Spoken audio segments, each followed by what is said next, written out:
a keynote speech by Lord Alton. And we are so grateful that because Lord Alton is traveling from Liverpool to London today, and we are very, very honored to have him to speak here. So, Lord Alton, please. Thank you.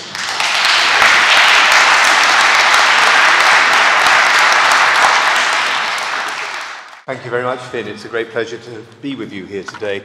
I was thinking on the train as I was coming down about one of my favourite books, which is Lord of the Rings. I don't know if many of you are familiar with Tolkien's work, but one of the characters I like most in Lord of the Rings is Sam, because he's the encourager. He encourages the hobbits, the hobbit himself, he encourages Frodo to take on what seem like insurmountable odds. Everything seems to be stacked against him. He encourages him to take on these insurmountable odds. And they meet the wise man, Gandalf. And Sam hears Frodo complain about the circumstances he finds himself in. And Gandalf replies by saying, "It's not for us to complain about the time we're in. It's up to us to decide what to do with the time that we have been given." And Frodo still says, "I wish I weren't here for a time such as this." And many of us often feel like that, or like the boy in Robert Louis Stevenson's book who says, "The world is so big and I'm so small, I do not like it at all, at all. The odds seem stacked against you." You look at vast problems around the world, massive statistics, seemingly insurmountable odds. And many of you will have felt that, I'm sure, when you consider the might and the power against which you as individual human beings feel that you are ranged. But the great thing is, in that book, is the triumph of small people over massive evil. And I think that for me, as I travelled down today, to say, if I just had one message to impart to you, I've got rather more than that, but if I had one message, it would be that, not to be daunted by what seem like impossible odds, to remember also that for a landslide to happen, small stones have to move. And we've got to be the small stones that precipitate those landslides. I'd like to begin, though, then, by congratulating you and the organisers of this Hong Kong Summit for organising such an important gathering of Hong Kongers from around the UK over these past 3 days. I was delighted to hear that some of you have just been over to the Palace of Westminster and have been seeing how Parliament actually works and how it functions. And hopefully, I'll be saying more about this later in my remarks, how some of you may play your part one day, not least in becoming members of Parliament. If my late mother, who would be this week a centenarian if she was still alive, my late mother was an immigrant from the west of Ireland. Her first language was Irish, not English. If she was still alive today, she'd not only be surprised that her son went on to become an elected member of the House of Commons and serve in the House of Lords, but she'd be surprised also that, not having had any education and no one from either side of the family even ever going to a university, to see her grandchildren arguing over the weekend about the Oxford versus Cambridge boat race, because one of them, who's now a barrister, my daughter, went to Oxford, and my son, who's an astrophysicist, went to Cambridge. In other words, however difficult the odds may seem, don't let them become insurmountable. So being here at Westminster is hugely important, and I hope it will inspire some of you to overcome what seem like impossible odds. Bringing Hong Kongers together in this way, along with parliamentarians, and I know that you had my good friend Chris Patten, Lord Patten, and Stephen Kinnock here earlier today, bringing parliamentarians from both houses and all parties, and with friends of Hong Kong's, is a profoundly valuable step, and I applaud everyone involved. I'm privileged to serve as the Vice Chair of the All-Party Parliamentary Group and as a patron of Hong Kong Watch, and I'm delighted that my very good close friend Ben Rogers is here today. But my love of admiration for and commitment to Hong Kong goes back much longer, to when I was a young member of Parliament. I was the youngest member when I was elected back in the day for a constituency in the heart of Liverpool, and it had attached and close to it Liverpool's Chinatown. And I came to know a Hong Kong Chinese family very well. Some of them I'd taught English when I was a student, as a volunteer. because I knew the importance of mastering the English language. And I learnt the story from one particular family who had fled from mainland China via Hong Kong about Mao's Cultural Revolution and the price that that family had paid. And since then, I've followed the developments in Hong Kong actively, initially with some cautious hope, and then with profound concern. When Hong Kong was handed over to China in 1997, I hoped that Beijing would stand by and abide by its promise under the Sino-British Joint Declaration, an international treaty registered at the UN and valid for 50 years. And Finn and I were talking just before we came into this hall about how maybe the All-Party Parliamentary Group on Hong Kong should in due course carry out an inquiry like the one we're doing at the moment into Jimmy Lai, like the one we did previously about policing in Hong Kong, maybe looking at the Sino-British Joint Declaration and the way that this international treaty has been upended with total disregard by the PRC.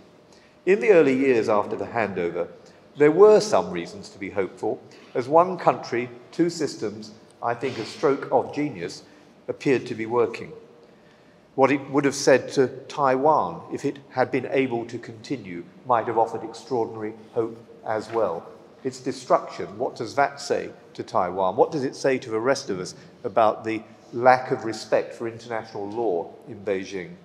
And so in more recent years, I've become increasingly aware how Beijing has been eroding that principle and undermining Hong Kong's freedoms. And then, of course, over the past 4 years, with the appalling police brutality of 2019, the imposition of the draconian national security law in 2020, and the dismantling of basic freedoms, including freedom of assembly, freedom of association, press freedom, academic freedom, and threats to religious freedom. We've seen the dramatic, rapid, and shocking destruction of Hong Kong's liberties and the transformation of what was one of Asia's most open cities into one of its most repressive police states.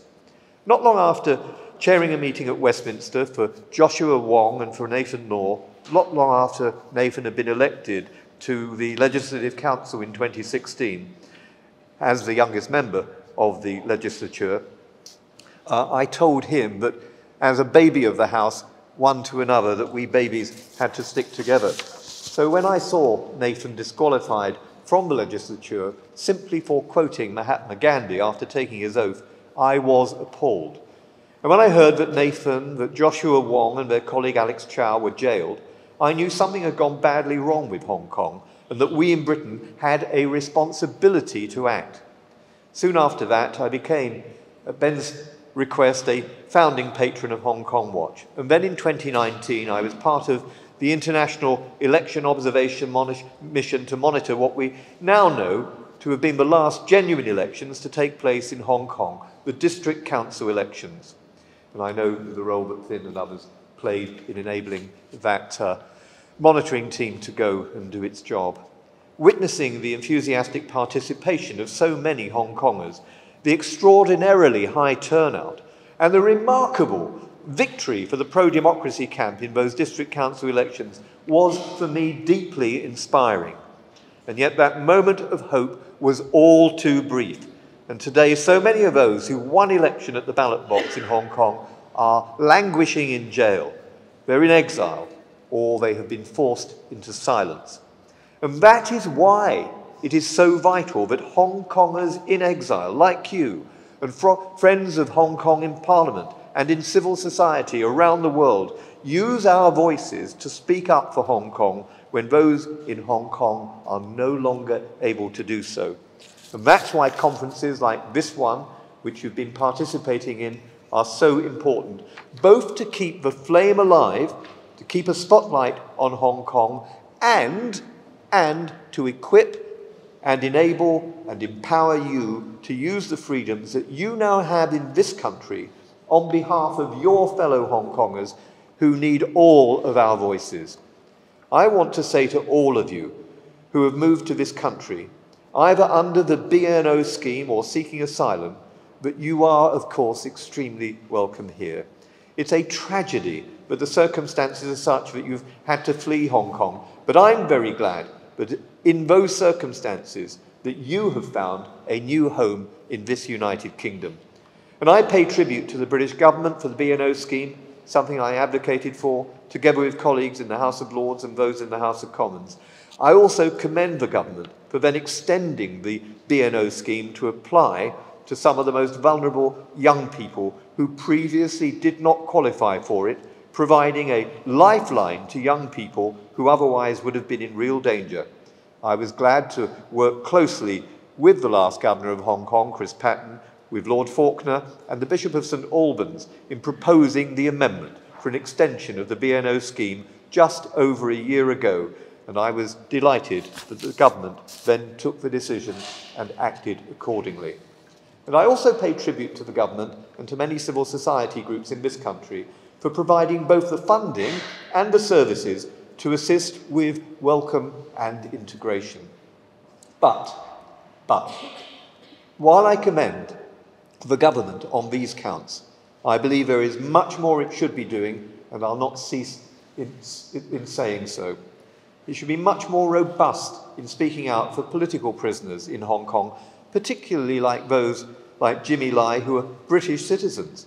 Last week, the APPG held an inquiry on media freedom in Hong Kong and the case of Jimmy Lai and Apple Daily, and we heard evidence from a panel of experts. The government has started, belatedly, to speak out for Jimmy Lai, and I welcome the Foreign Secretary's reference to his case and his recent remarks at the United Nations. But it is, as one of the witnesses at last week's hearing put it, too little and too late. The government should be doing everything possible to demand Jimmy Lai's release and to seek consular access to him in the meantime. As the German Protestant theologian Dietrich Bonhoeffer put it, he said, "Not to speak is to speak. Not to act is to act." And put another way, Albert Einstein was right when he said, "The world will not be destroyed by those who do evil, but by those who watch them without doing anything." Who watch them without doing anything. Now, it's shocking to me, but despite China's blatant and comprehensive violations of the Sino-British Joint Declaration, the UK has not taken any positive action to hold Beijing to account or to insist on punitive consequences for such disregard for an international treaty. There should be targeted sanctions against officials and entities in the governments in Beijing and Hong Kong responsible for dismantling Hong Kong's freedoms. As someone who has been sanctioned by the PRC and now by Iran as well for speaking out against their violations of human rights, I find it passing strange that the FCDO, the Foreign Office, has failed to sanction Carrie Lam or John Mack, let alone Cheng Guangzhou or Wang Junzheng for their misdemeanors in Tibet and Xinjiang. Last year, I was one of 110 parliamentarians in both houses to sign a letter to the Foreign Secretary calling for the UK government to undertake an audit of the UK assets of Hong Kong and Chinese officials linked to human rights violations, assets here in the UK.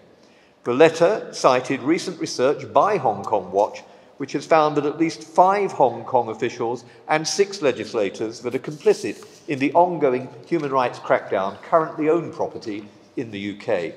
And I suspect that that is only the tip of the iceberg. A year on, not only has no action been taken, but no response has been received from the government. I'll continue to press the government on the case for sanctions. And indeed, on Thursday last, I tabled an amendment to the Economic Crime Bill, which is currently before the House of Lords. It has its first day in committee this very day. And my amendment introduces a new duty on designated persons to disclose all assets they own or control in the UK. Failure by people who have been sanctioned to disclose such assets is defined as a form of sanctions evasion, which is already criminalised under UK law, and which could result, if my amendment is passed, in asset recovery under the Proceeds of Crime Act.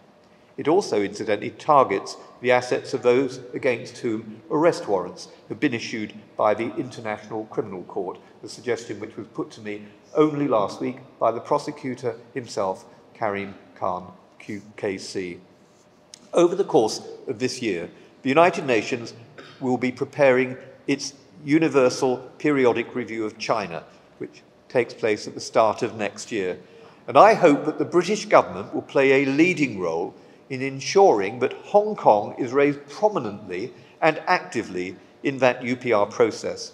And I would encourage as many Hong Kong groups as possible to make submissions to the UPR process as well. And we shouldn't allow the recommendations made last summer by the United Nations Human Rights Committee, the body that reviews states' obligations under the International Covenant on Civil and Political Rights, to be forgotten. That China should repeal the national security law in Hong Kong and refrain from applying it. That is a decision, a statement, a proclamation that we should go on reiterating at every single opportunity. And speaking of the United Nations and the subversion of its institutions by the CCP, we must lose no opportunity to expose the hypocrisy of the PRC's membership of the UN Human Rights Council, while it stands accused of a range of gross human rights violations, including the ultimate crime above all crimes, the crime of genocide in Xinjiang, which I write about extensively in a book I published a few months ago with my colleague, Dr. Evelina Ohab, which looks at the crime of genocide. There is a whole chapter in the book about Xinjiang. In this 75th anniversary year of both the Convention on the Crime of Genocide and the Universal Declaration of Human Rights, we must recognise the fault line between nations that respect democracy, diversity, sovereignty, human rights and the rule of law, and those nations that stand for authoritarianism and dictatorship. The city that stands on that fault line and that has warned the world about the dangerous tectonic plates that threaten our way of life is, of course, Hong Kong. For too long, many people and too many countries chose to look away while the enemy was gathering around that citadel.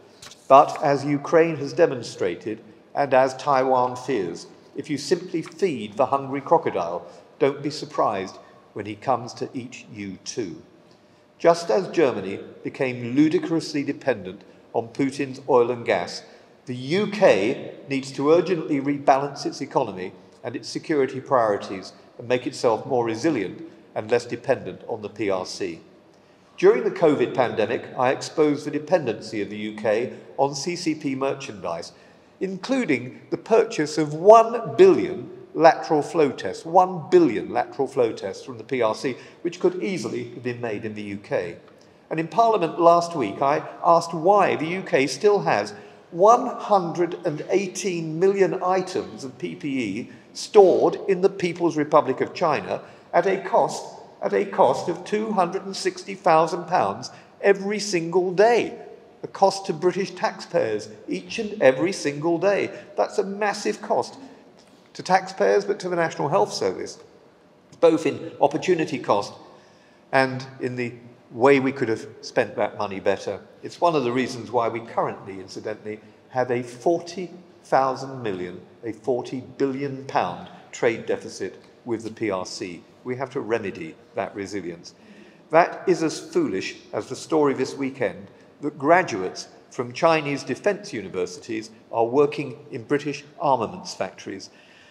And it's reported that they may be spies for Beijing. You couldn't make this up. It's unbelievable that given the many lapses in our security structures, from Hikvision surveillance cameras and facial recognition to TikTok and data gathering, to spies operating across the Palace of Westminster itself, it's patently clear that as the House of Lords Select Committee on International Relations and Defence, on which I served, concluded, China is a threat to the United Kingdom's way of life, or at least the CCP is. So in the face of this, what can we as individuals do? I want to see Hong Kongers in this country, people like you, engaging with our political system, understanding your rights, getting involved in your local communities here in the UK, contacting your Member of Parliament as a constituent, and if they're not already involved with Hong Kong, to inform them and convert them to the cause. Get them to join the all-party parliamentary group, for instance. And perhaps in due course, you should consider becoming a Member of Parliament, as I suggested at the outset, or thinking about becoming a county or a city or a district councillor, as I did in my youth. elected while I was still a student, or standing as an elected mayor, or at least as a member of a campaign group, a charity, or a voluntary organisation. As Aristotle, the father of democracy, once said, he said, eidos, shame, will attach to the person who refuses to play their part. And that is why this summit's so valuable. You're now not only friends and neighbours, but you're our fellow citizens, or you'll become so legally in due course. And as citizens of this country, I would encourage you to exercise your democratic rights here, to use the opportunities you have and the freedoms we all enjoy here to make your voices heard for Hong Kong, and also to contribute to our wider society in Britain, as I know that many of you are already doing. Of course, at the same time, I know that many Hong Kongers have understandable concerns about their security here in the UK and for your families and loved ones still in Hong Kong. And our government should be doing everything possible to ensure that you're safe here and that, should you wish to, that you're free to protest, to speak, to campaign in this country without fear. The appalling incident last October at the Chinese consulate in Manchester, a city you may have heard of, it's one of Liverpool's better class suburbs, that incident was truly shocking.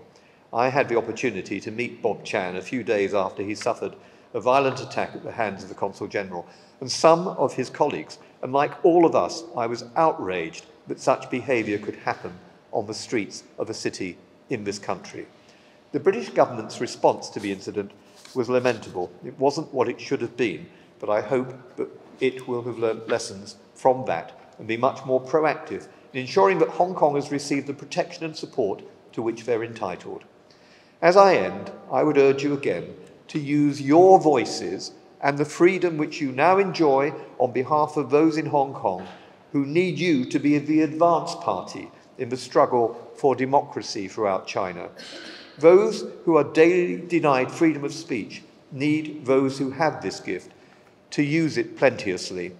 Liu Xiaobao was right when he said, freedom of expression is the foundation of human rights, the source of humanity, and the mother of truth. To strangle freedom of speech is to trample on human rights, stifle humanity, and suppress that truth. And he was also right when he said this, there is no force that can put an end to the human quest for freedom, and China will, in the end, become a nation ruled by law where human rights reign supreme. Liu Xiaobo, like Tank Man in Tiananmen Square, or Bridge Man during the COVID protests, may seem like those solitary individuals, those small people that I described at the outset of my remarks. Jimmy Lai, Martin Lee, Cardinal Joseph Sen, Margaret Nguyen, Joshua Wong, Agnes Chow, all the 47 most prominent pro-democracy activists facing up to life imprisonment, and so many, many others can seem like solitary individuals, but they are not. By standing together and not flinching, we can bend history. To do so, we must contribute our small deeds. I quoted Tolkien at the beginning of my remarks. His great friend C.S. Lewis once said, you can't go back and change the beginning.